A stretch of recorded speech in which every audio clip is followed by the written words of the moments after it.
Australians who lost their homes in the bushfires will have to pay the state government rent for temporary accommodation. A temporary town is taking shape in Flowerdale and 2 more may be on the way for Marysville and Kinglake. They could be there for a year and a half. Josie Taylor reports from Flowerdale. This couple once lived in what was Flowerdale. Now this version of the town will be home for at least a year. A bit tentative, I suppose. Led a pretty quiet life, going to be sort of around a lot of people.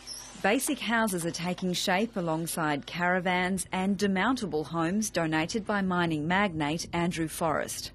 I would think, 12 to 15 months is about the life cycle we'd expect of this village, and then people can move off, move back into permanent housing. We may see other towns in other locations, Marysville particularly. Keeping a community like this running has its costs. The state government will charge up to $100 a week for temporary housing in a 2-bedroom unit, with the average rent $40 to $50 each week. Otherwise, you're going to have some big disparities between different groups and different families, and some in private accommodation and some in motels and so on. The first 12 weeks are rent-free, but the opposition says it's miserly.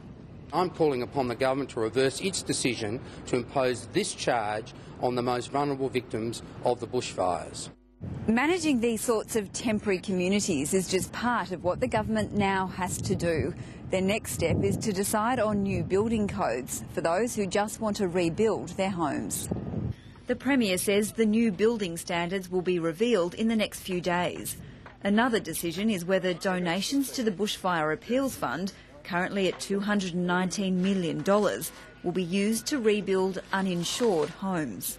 They are complex issues, so they need to look at this. They're dealing with a lot of money that's been donated by people who want to make sure that it's properly spent.